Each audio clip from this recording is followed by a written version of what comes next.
go ahead and tell us about yourself.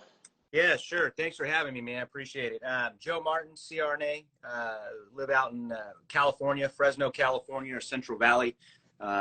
Randall and I met up in Modesto, and yeah, he's got quite a following and doing a great thing for CRNAs, advanced practice, nurses in general, and just healthcare. And I just got to say, he is a badass. So, grateful to be here with you all. Let's see, I am so CRNA, been a CRNA for a little over 10 years. Practiced, trained in Texas, went to TCU, go Horned Frogs, and then worked in Texas for a little bit, but moved back home to California. This is where I'm from, born and raised. Worked at a level 1 trauma center, and worked outpatient, inpatient, and was fortunate enough to be able to become a faculty at National University, and have been at National University a little over 10 years now. I'm the program director. We have a DNAP program that is based in Fresno, California. Phenomenal program. One of the things that differentiates us from a lot of programs out there is 90% of our clinical rotations are all independent practice. And we believe in full scope of practice. We want you to be able to practice at your full scope, because it puts you in a position of power. You can choose where you want to go. You practice however you want, but you want to be able to choose versus be told. So that's kind of the motto of what we do at Fresno at National University. And then also I'm a business owner. I have started out as a CRNA only practice, a solopreneur, and cut my teeth just learning the ropes. Didn't know anything about it, and teach it in anesthesia school. We teach in our school now, by the way, yes, which is absolutely phenomenal. But anyways, had a CRNA only practice, a lot of outpatient centers. And then I've got a business partner. He's actually a physician, cardiac anesthesiologist, but we own a company 50-50. If any of y'all went to the diversity event that Dr. Gould, Lena Gould, puts out, I talked about that, but man, it's just really opened up doors, and we're doing big things up here in Modesto nowadays. Taking physician only practices and making them to a hybrid model. We're not anti anything. We're pro everybody. If you can play the game, you should be able to practice to your full scope and take down barriers. And so, yeah, that's me in a nutshell. Yes.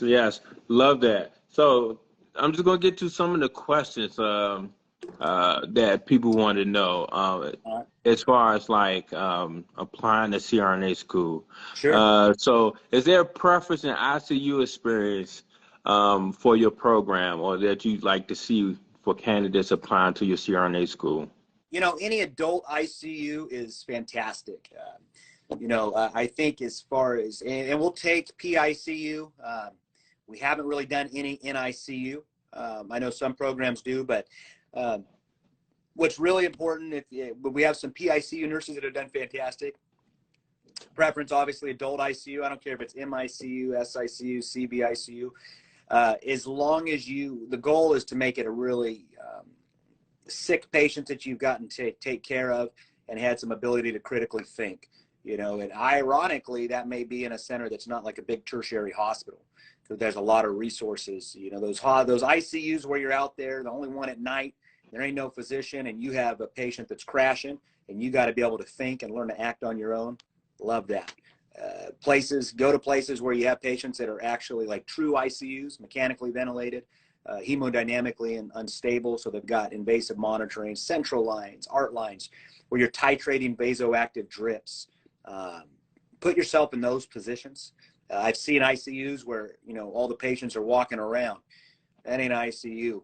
Real ICUs where they're, it's intensive care. I'm a burn trauma ICU nurse. I think that's great. It's the sickest injury you ever have, but anything, just, your future self will thank you if you go there and bust your chops now. Because the reason that's important is when you go and get accepted to a CRNA program, that's not the time to be learning how to deal with a ventilator, how to be dealing with drips and all of that.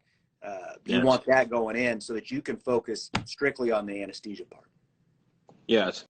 Is there like a certain amount of years of experience that you prefer, or you think the candidate should have before applying? So I know there's a lot of this out there. I say a year and go. And I think the sooner the better. Now, don't shortchange yourself. 2 years is good too, but I don't think you got to do 10 years. You can, but the reason is, like, if you're fresh out and you know how to study, you don't want to forget what it's like to be in the books and study. So get out there, bust your tail, learning the clinical part, but then get back into school fast. That's what I would say. Do your program consider like acute care nurse practitioners that's want to transition over, or FNPs or anything like that?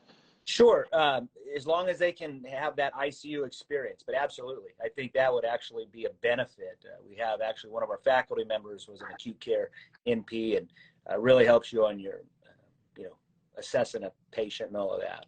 So. What's the average GPA of your students, of your last cohort you took? Here, a little over 3.5.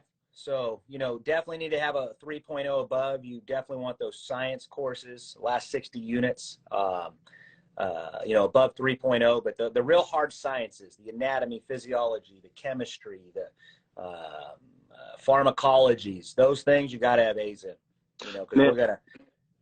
Now, does it matter where they get like the anatomy, physiology, chemistries, and things like the school they go to? Does it matter the school they go to as far as getting their nursing degree?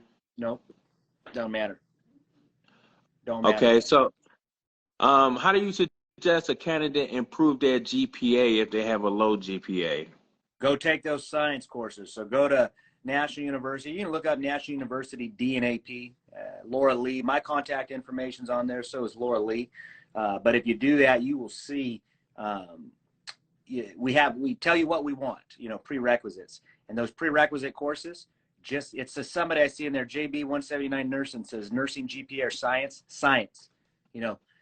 I'll be honest with you. Some of our best providers, they had a 2.0 GPA, and I get it. One thing I appreciate, when I first went to school, it was a new experience. First one to go to college in my family. And so part of it, you're just learning, you're hanging out, and then you get serious, right? And if that's your story, tell your story. At the end of the day, we just want to make sure when it comes, push come to shove, and you got hard sciences, you can do it. I don't know. Hopefully that answers your question, So science. Yeah. Now I know there's a lot of second degree students nowadays, people making transitioning into nursing from previous careers. A good friend of mine, he's a CRNA. He was an English major. Yeah. But he went back, did an accelerated BSN. Yep. Now he's a CRNA. This is my question.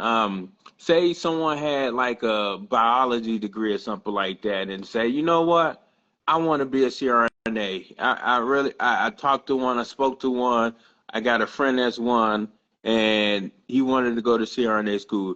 Can he get an associate's degree in nursing and apply to your program with his bachelor's, his biology degree? There are some schools that have that exception. Ours is a BSN. Most are going to be a BSN or an accelerated entry-level master's. Okay. So I think you limit. There might be some that take you, but look, get your associates, get out there and get that year experience. And while you're working, go get your bachelor's of science in one of these online things. That's what I think. Yes, I love that.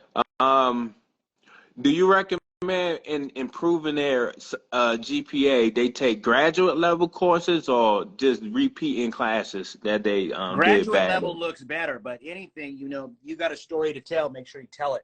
So like if you took an anatomy versus a graduate level anatomy, I'd take the graduate level, and then I'd make sure I highlight that and make sure that when you get that interview that they know that it's graduate level, right? Because that's gonna, as an interviewing committee, we're doing interviews next week. Those are the things right there that tell us, right? So yeah. Do you prefer your students take like a biochemistry course, organic chemistry, or just general chemistry? General chem's all that we require, but let's say you did a general chem, or you had something, I don't know, a biochem's a great thing and prepare you going forward, a hard course. Organic chem, great, but we don't require one over the other. Biggest thing is on those science courses you'll see on our website, get your A.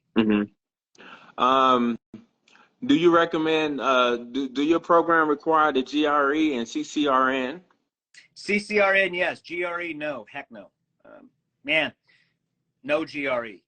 I would be, there's a lot behind that question. It's a great question. I would probably steer clear of those GRE requiring schools. But that's just my prejudice. Because of prejudice test. Yeah. Do you notice a difference in performance from your students that got various ICU experiences and backgrounds? Like one, I mean, man, all that ICU, as long as it's a busy ICU, we don't see any difference. Oh, I'm CV ICU, I'm MICU, I'm SICU. Nope, none of it. What can a candidate do to stand out on their application if they apply to your program?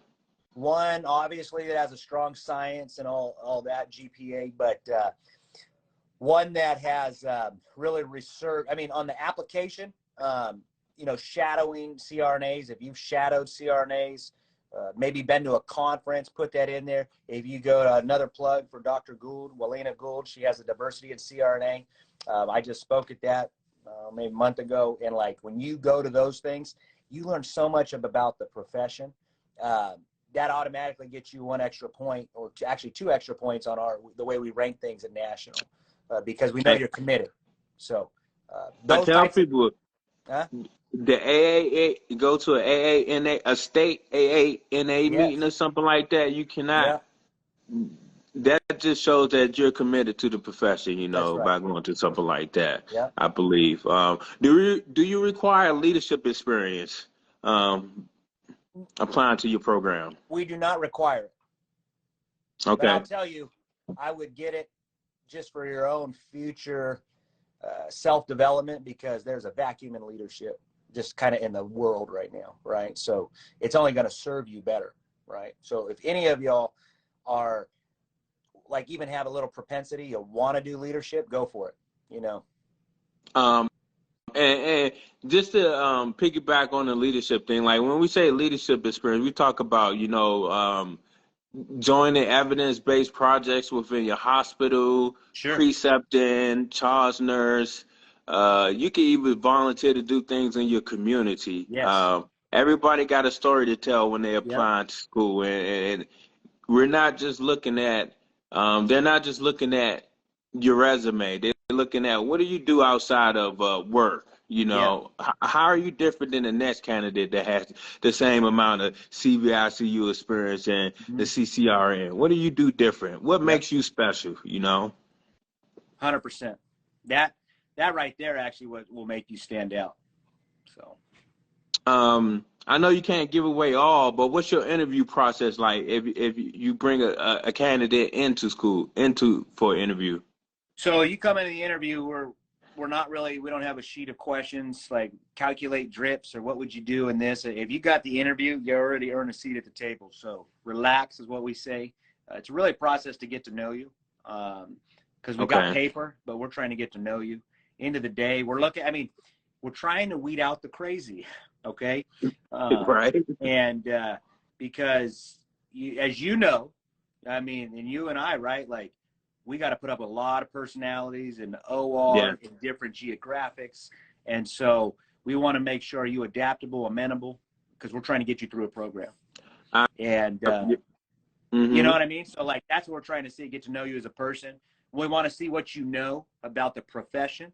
So you know, read Watchful Care. Tell me about the ANA. Tell me about the history or where CRNAs are at.